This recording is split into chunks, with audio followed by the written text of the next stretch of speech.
programa Conversando Direito, hoje está discutindo sobre direitos fundamentais com o advogado Ramsés de Castro e o Gustavo Freire, que estão nos explicando quais são os direitos fundamentais. E agora, doutor Ramsés, nós queremos saber como garantir esses direitos fundamentais e quais são os remédios constitucionais colocados à disposição das pessoas para garantir os seus direitos fundamentais. Certo. Bom, inclusive, falando em direitos e em garantias, uma boa diferenciação a ser feita é que o direito traz a matéria, o conteúdo em si, os bens, os valores a serem usufruídos.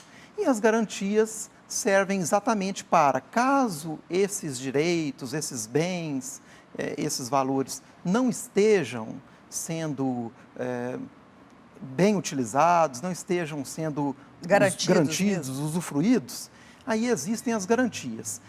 Dentre as várias garantias, nós temos os remédios constitucionais. Esses remédios são muito conhecidos aí e muito importantes. O mandado de segurança, mandado de injunção, habeas corpus, habeas data, ação popular, são todos instrumentos que estão lá no artigo 5º da nossa Constituição e são instrumentos essenciais. Quando a gente fala de garantia, a gente está falando de meios, de instrumentos para garantir os direitos. E esses remédios são importantíssimos. Por exemplo, se uma pessoa tem um direito indiscutível, um direito claro, um direito líquido e certo, se o direito não está sendo respeitado, não está sendo implementado, ela pode se valer do mandado de segurança. Contrato de autoridade. Isso. Se a pessoa, por exemplo, um outro meio da pessoa fazer exigir os seus direitos, é o direito de petição, o direito de certidão, né? E também o habeas data. Se a pessoa tem dados em bancos públicos ou instituições públicas, se ela não está tendo acesso, ela tem direito a esse acesso. Então, ela pode entrar com habeas data, seja para acessar, para ter conhecimentos dos dados, seja para corrigir algum dado. Como a gente tem até exemplos aí, cadastros de inadimplentes, a pessoa tem o direito de saber se o nome dela foi colocado ali no cadastro de inadimplentes, repartições públicas, então ela pode entrar com habeas data.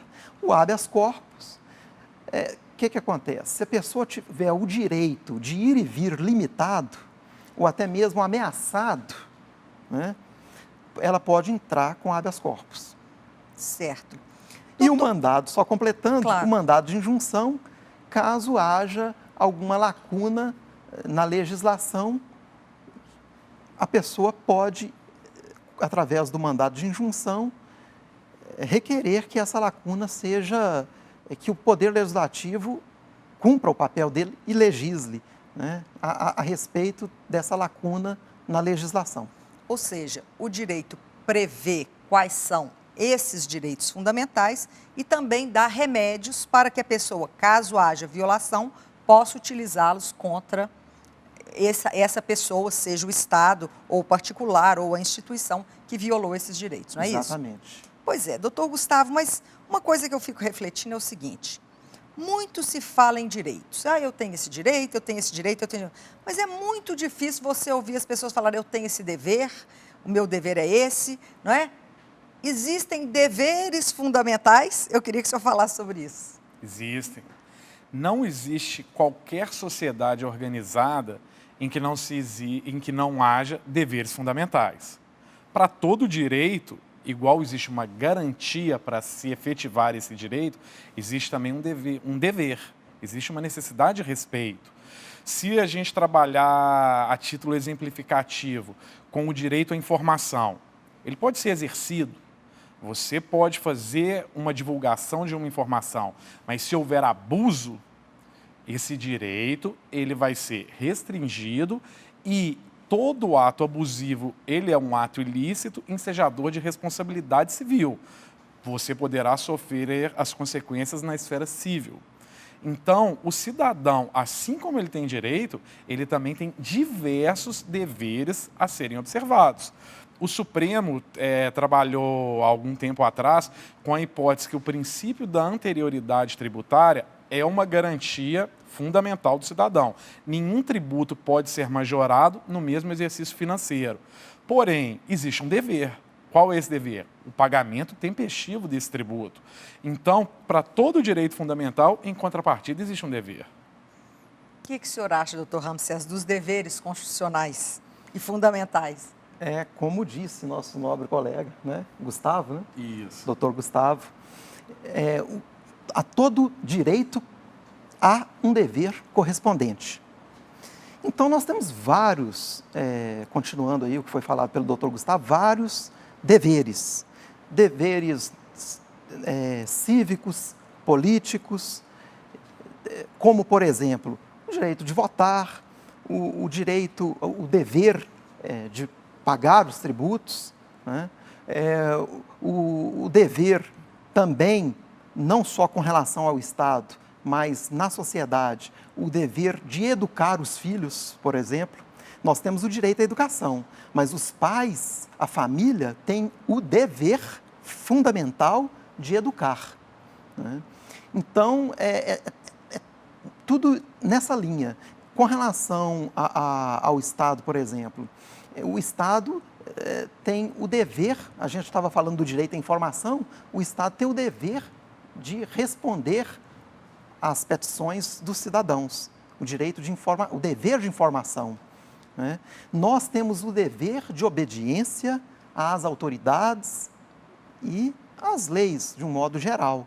É um outro dever do cidadão, né? Dever de cuidar bem, de preservar e de evitar danos ao meio ambiente. É um dever nosso como cidadão. Exatamente.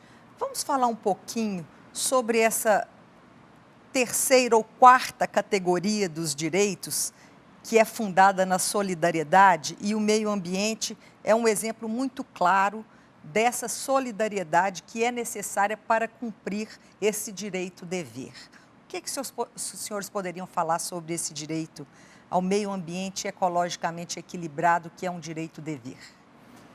O meio ambiente hoje, como você colocou muito bem, ele é categorizado como um direito de terceira geração. O que a terceira geração dos direitos fundamentais protege? Os direitos difusos.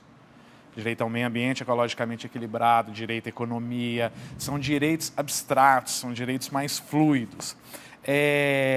Hoje, a gente não vive em uma sociedade exclusivamente mais sobre a ótica individualista. Se a gente está numa sociedade, o pensamento tem que ser coletivo. Você não tem que preservar hoje o meio ambiente só pensando na sua geração, mas principalmente nas gerações futuras, porque as atitudes hoje, elas vão repercutir consequências graves nas posteriores e nas futuras gerações. Então, essa nova categorização do como o meio ambiente como um direito fundamental, ela objetiva proteger justamente quem? Não a geração atual, mas as gerações que estão por vir. Por quê? Porque se nós não preservarmos hoje, inevitavelmente, amanhã vai faltar. Vai existir um problema. Então, existe o direito fundamental de terceira geração e o dever fundamental de preservar esse meio ambiente, que é um dever de toda a coletividade. Os senhores acham que a comunidade jurídica como um todo, ela tem prestado o serviço de descodificar essa linguagem tão hermética, tão fechada para as pessoas?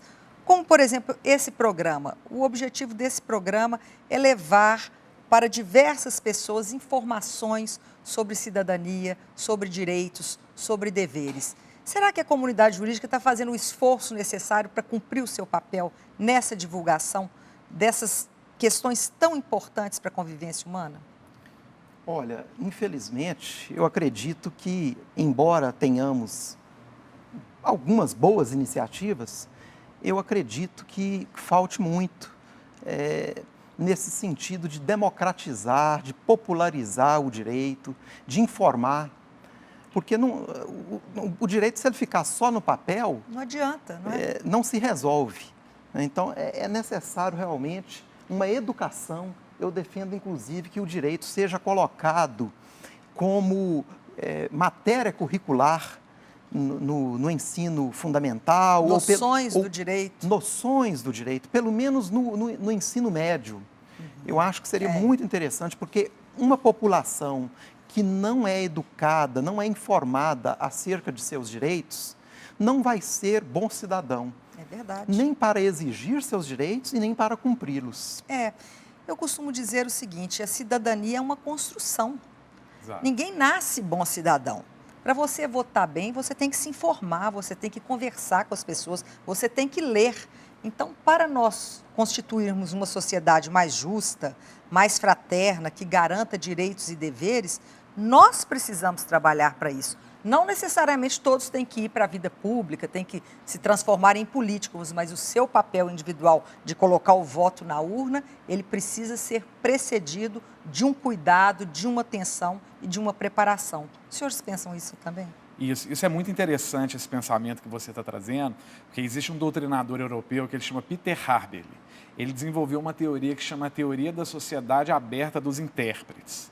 É muito interessante o que ele fala. A Constituição, ela não deve ser interpretada exclusivamente por juízes ou tribunais. Quem interpreta a Constituição, além dos juízes, tribunais, juristas, desembargadores, pessoas que estão restritas ao ramo jurídico, é principalmente o povo. Por quê? Porque a Constituição ela foi confeccionada para o povo, para servir ao povo. É um instrumento do povo.